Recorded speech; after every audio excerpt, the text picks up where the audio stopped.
They're up there to field your questions. I'll kick it off, but they are our panel for you guys to ask questions. The first question I wanted to ask, and it's to all three of you, it's more of a broad question. From your experience with all the recruiting and interviewing you've done, if there's any one thing that someone could do to improve their chances of being hired, what do you think that would be? And let's start with you, Jackie. For me, honestly, just be comfortable, be confident, because we can tell when you're nervous. And being confident, even if you don't know, even if you don't have the right answer, it's okay. And even if you really, really want this role that you're interviewing for, it's okay if you don't get it, or it might not turn out the way that you want it to turn out. So like Wayne said earlier, you're interviewing them just as much as you're being interviewed yourself, and confidence just exceeds everything. Okay. Steph, what about you? Treat everyone like they're your customer. That's how you're going to wow me. If you check your voicemail and answer your phone and return calls and reply to emails like I'm your customer and like my hiring manager is your customer, that's going to be the best reflection of how you're going to do in this job and how you're going to fit in on my team. So I think the best point of advice is everybody that you come into contact with within a company, treat them like they are your customer, and you'll get to represent them and get access to their customers in the future. That's so true. I've had candidates. We used to have an admin at the front of our office who, when people came in for their interview, she was the first person to greet them. And I had candidates be rude to that person. That's why you didn't get very far. You've got to be nice to everybody along the way and do the right thing. Mine actually have a collegiate version and an alumni version. The collegiate version is absolutely understand what you love and hate to do and make sure it matches with the jobs that you're going for. Don't care about I got the offer, care about I got the job I want, because the offers will come, especially in this kind of a market. You guys are in great shape, but just taking it because you were excited you got the offer doesn't help you. The alumni, and I've learned this painfully the hard way, don't do as I've done. Don't wait until you're looking for a job to keep your resume up to date. Pick one day a year. Karen, I think you taught me. You used to do this on New Year's Day. One day a year, and update your resume and spend some time thinking about examples from that year that you would have in your back pocket if you ever went for an interview. Because it's really hard when you try to do it 10 years. You're like, what have I been doing for the last 6 years? It's awful. So as an alumni, I'm going to have to start reliving that one myself. But take the time once a year to get that update. When it comes to compensation, when people are interviewing for jobs, that's always in the back of their mind. How much is this job going to pay? But it's kind of uncomfortable. It's kind of unknown when to bring that up and when to ask. Jackie, in your experience, when's the best time to bring up that conversation from the candidate's point of view? Typically, it will be in a job description, so you should already know. Well, most of the time it is.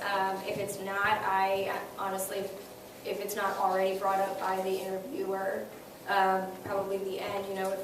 When they open it up for questions, just say, I don't know if you've touched on this or not, but what would be the pay structure? Just kind of slip it in with the rest of the questions about company culture and what will be my day-to-day starting out, things like that. At the end of the first interview? I would say if you, it depends on the interview process. Probably not the initial.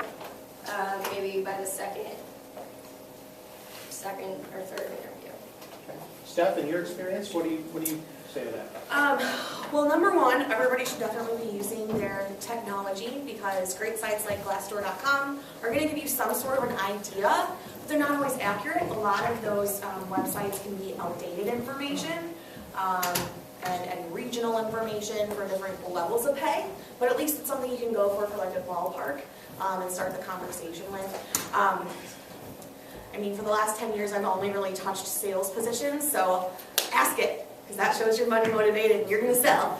So I think some of it depends on the position, right? Like, if it's something where it's going to be incentivized, show them that you're hungry for it and ask about it. But if it's not really that sort of a position you're looking at, you might want to, save it and be a little bit more reserved about it.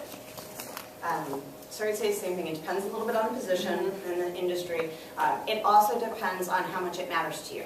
So if you're at a point in your career where you're just excited to get your job and you don't get doesn't have to be starting in a certain range, later in the process works really well because by then you can use Glassdoor and things to figure out more from a perspective of when they come to the table, am I being treated fairly? So understanding from that perspective. If it matters because you can't pay your rent unless you make X amount of dollars, then you've got to ask that question earlier in the process. And first or second, especially the more experience you get, first round is okay to say, what is the salary range? Particularly ask the recruiter, don't ask the hiring manager. You're likely to offend a hiring manager by asking. You're never going to offend a recruiter by asking. And if it matters enough to you that you wouldn't keep going in the process, don't waste your time and their time by not asking early. So it depends on the role, it depends on where you're at in your career, but always, the recruiters these days, we expect the questions, so you're not going to offend us when you ask. So I want to clarify, so when your companies are doing job postings, are you posting the actual salary range at this point? Yeah. Most of the time, yeah. Okay. Is it typically a narrow range or a broad range? For our entry-level jobs, it's probably somewhere within some of our entry-level jobs come in as like everybody gets the same rate, and so we'll just post the dollar amount. Like it is what it is, there's probably not a lot of negotiating. Other roles, we might post a range of some $2,000 to $4,000, depending. But it's usually a general, it's not like $10,000 ranges that you're going to have to negotiate. Okay. One common question we usually get from the audience is, so you just had your interview, should you send a thank you letter, should you not? What format? Should it be email? Should it be written? What is your preference, Jackie? Well, my preference for me is, I don't care. It could be email, it can be letter. It depends on who really interviewed you, and if they're more formal, they might want an actual letter. An email's fine for me, at least. I think it just kind of depends on who's doing the interviewing, the position you're going for. Yeah, definitely. I think it depends on the people that are in there, the type of position. I definitely accept emails. Handwritten's always nice, but if you don't have the best handwriting, maybe stay away from that. I think it's impressive, if a candidate sends me a LinkedIn request and they're like, hey, thanks so much for the interview. I would love to continue, no matter what happens in the actual job. I really enjoyed meeting you, da-da-da-da. I was gonna say. So that's always nice too. Adding on LinkedIn is always a big thing. Yeah. I should always be added after an interview. Interesting. Email is perfectly fine, especially in a large corporation. By the time your letter ever found my recruiter, you might be 6 months on the job. So I would not, especially if it's a big company. If it's a small family, a smaller, mid-sized company, family-owned company, then the nice, handwritten card can be a nice touch. But in a big corporation, they'll never find it. The other thing I would say is in terms of how long your thank you letter needs to be and how impactful can vary dramatically. If you're in a job where you would need to be doing a lot of written communication with customers, reaching out to people in writing, then you want your thank you note to be a little bit longer, very poignant. Think about it as though you were writing a thank you note to a customer. If you're in an interview process where you're really not going to have to do a lot of written communication, it can be shorter. We're so shocked when we get them, to be honest, that we're not evaluating them unless you read it and you went, they didn't even use spell check. So it's not, your hiring managers might take a little bit more time reading them, but again, if it's not a job that's going to require a lot of written communication, they're not going to spend a lot of time with it. You may be one of the few that gets it. To us, it's time for us to make the decisions. So I just piggybacking off of that, it doesn't need to be long, short and sweet. To get your point across is pick out something that you spoke about in the interview that you asked of the hiring manager, and then say, thank you for elaborating on this during my interview, because then they'll trigger, oh, I remember you, I talked about this. It doesn't have to be long, just say, hey, thank you for talking about this, it was insightful or something, How often do you actually get thank you communication of some sort? What percentage of the time? Bi-weekly? No, that's what percentage of the percentage? candidates actually take the time to do it? 5? What? Oh, yeah. I would say my recruiters, My recruiters almost never get them. Hiring manager, maybe 5 to 10% of the time. So if you get it and you get it there fast, keep in mind, usually they're meeting fairly quickly after the interviews to make decisions. So you want it out, like especially with email, you can get it out that night and make sure that you might be the one candidate that actually moved that fast and thought to do it. So it can be really impactful. Again, 3 sentences could be impactful. But recruiters, almost never. Jackie, what percentage of the time for you? It's pretty much the exact same. Same thing? Yeah. You got a question? Yeah, for the thank yous after an interview, what's the appropriate time, like slot, or the next day, a week from then, that afternoon, if it was in the morning? Do you guys have preferences? Good idea. I would recommend writing it before you have the interview and leave one sentence out that, add something afterwards to reference a part of your conversation and hit send. You can't do it too soon. You can definitely do it too late. Yeah. It's not like after a date and you're waiting a couple days.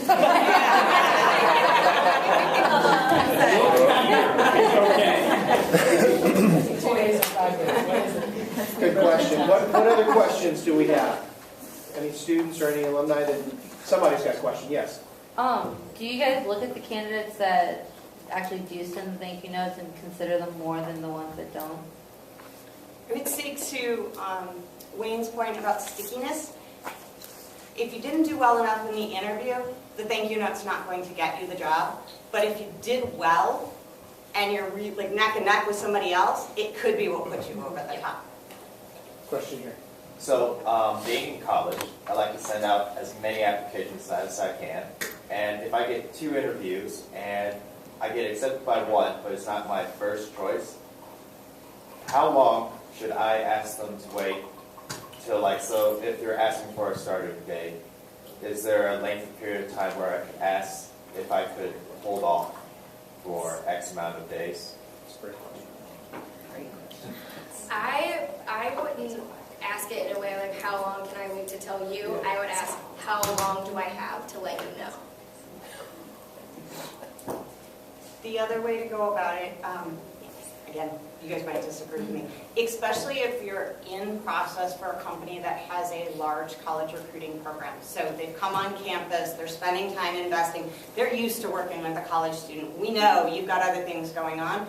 It is perfectly okay to say to the recruiter, not to the manager, to the recruiter, I'm interviewing with a couple of different companies. I am interested in yours, but I certainly want to make sure I have a good understanding of what different roles I would be considering and make sure that I pick the one that's going to make me happiest so that I can do a great job for the company. Do you have a timeline by which I need to make a decision and then adjust accordingly?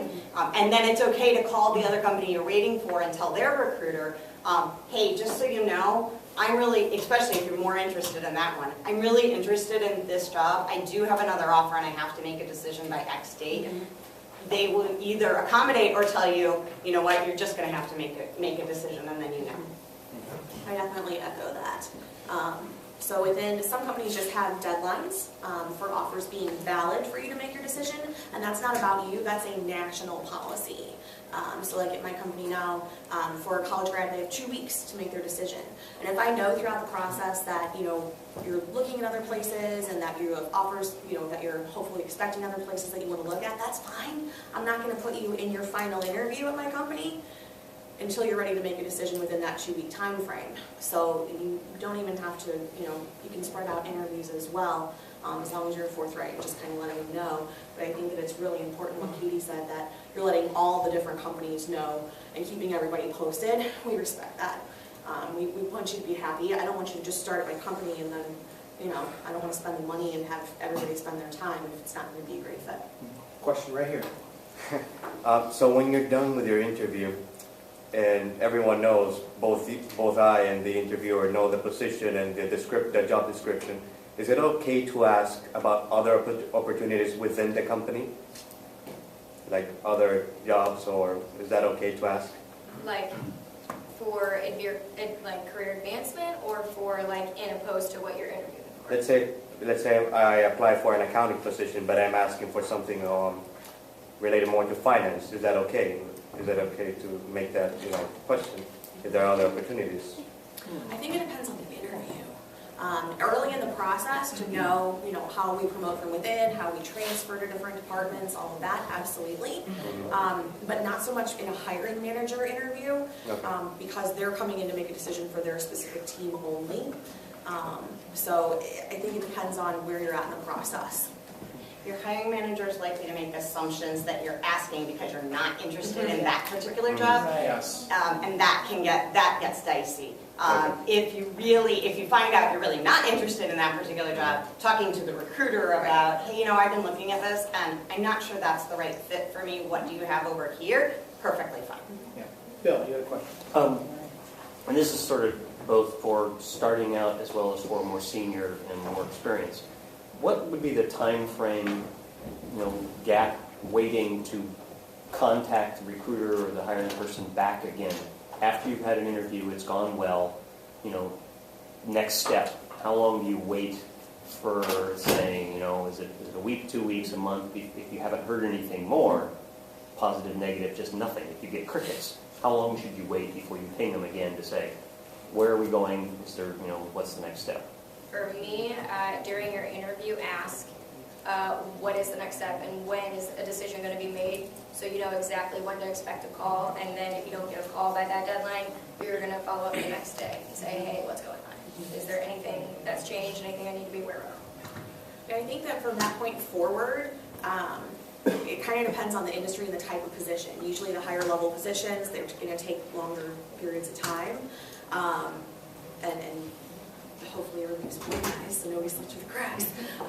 But for me, like in my experience, a week. If you hear crickets in between, like you called and you didn't get anything back, call me again the following week. Yeah, absolutely. Most of my recruiters would say they don't get offended by somebody following up too quickly as long as the person was nice about it. So if you're just calling to say, hey, want to check in, is there anything additional you need from me? And can you, I'm in the process with a couple of things, could you just give me an estimate on what your timing looks like? They're not going to be offended. Now if you call them every 5 minutes, they're going to be like, okay, that person's annoying. So, but other than that, I don't know that a given date's going to give you a problem. Stacy? When I first got out of college, I applied for a couple jobs and just never heard back from them. Like, I contacted them constantly and they was never able to get, what's the best, if you don't hear from them, or is there a way to maybe handle that? Or, how do you go forth with that kind of thing? You can't really contact anybody. And I had interviews with them, so I went to the place, so I knew they were legit, but just never heard back from them. They just weren't into you. Some companies don't have a great process for getting back to candidates. I'll tell you, companies, you have a very wide range of companies who pride themselves on that candidate experience to companies who it is actually their process not to ever let you know what's happened.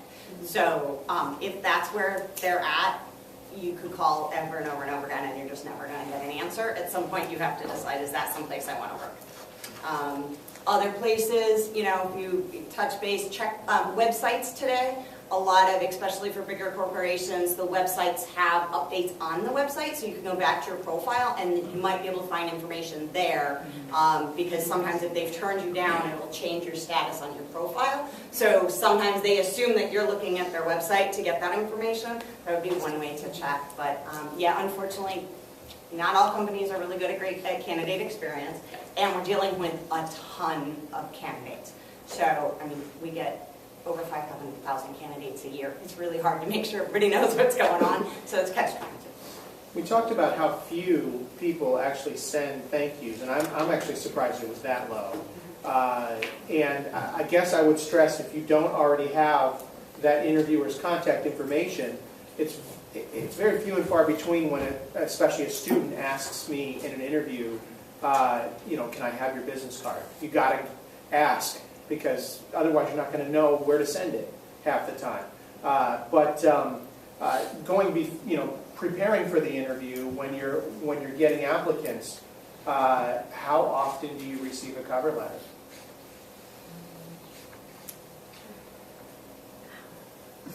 Yeah, that's what I thought. 50%? Yeah. Huh? 50%? 50? Tops. I'm shocked. So you get more cover letters than you do thank yous? Oh, yeah. Yeah. But I'll be honest, I'm not sure my recruiters read the cover letters. I Well, that's skim, what, yeah. That's. Can I follow up on that? Yeah. Are they even relevant in this day and age anymore? In your mind? Depends I on read the cover letter because so many of them are for other positions at other companies, and don't catch yourself switching it to Holy mine. cow. Wow. So yes, I definitely will at least skim it. To try and catch you and be like, okay, well, you're interested in an analyst position, so why don't you want to work here? That's it. If your cover letter says nothing, then yeah, it's not going to be relevant. My folks will read it if they see a resume for where you live in Florida and the job's in Texas. They'll read the resume, the cover letter, to see if there's something there that helps them understand, like, okay, the person has a tie and they're saying they're moving anyway. That might, so especially if you're looking to move, the cover letter is a big deal, because you need to explain, I'm coming anyway and here's why, so that they know that there's a tie. But especially for my entry-level jobs, I don't think my recruiters are reading them. I would say the objective statement on your resume is more catching than a cover letter if it's like an entry level. Yeah. In my opinion. Okay. So if you have two interviewers who, one didn't give the cover letter and the other did, would that make them successful? No. Not for me, no. And my hiring managers would probably never know whether you wrote a cover letter or not. Like, I don't think our recruiters send it to them before the interview. I would be shocked. Now I want to go back and ask a question, but I don't think we have the time. You're killing me. I'm doing cover letters. Canceling the cover letter. I've heard from a few recruiters or people at my university, they said that a new trend for some students is to make a business card, like, and put their major on it, or an academic business card, so to speak. Do you guys think that's a good idea, or have you ever seen that before, for like a career fair even? Not necessarily an interview, but do you think that's a good idea, or what are your thoughts on that? Well, you're thinking, I went to a networking event that I did not have cards ready, and they were like, well, if you had a card, I didn't know how to get a hold of you. I can go to your LinkedIn. And that's as a, not straight out of college, but, so yeah, I mean, some of the $10 at Vista. Especially if you're going to job fairs. I would say it could probably pay off, because it might stick out more than, and a lot of companies, because we have a website, we may not even really take your resume if you come up and talk to us. We'll say just go to our website and apply. Then you have to force it into my recruiter's hands for them to even want to touch the paper. So having a card, they might be more likely to hold on to. But it might differentiate you. I once saw a marketing candidate who created a wrapper for a large candy bar and had their information on it. And it was very creative, because it was for a creative, more advertising type job. So it just depends on the job too. Carly, you had a question. Yeah, going back to negotiating, let's say you get the job, you haven't accepted yet, but you want to negotiate the salary. What's that process? Like, how would I go about that?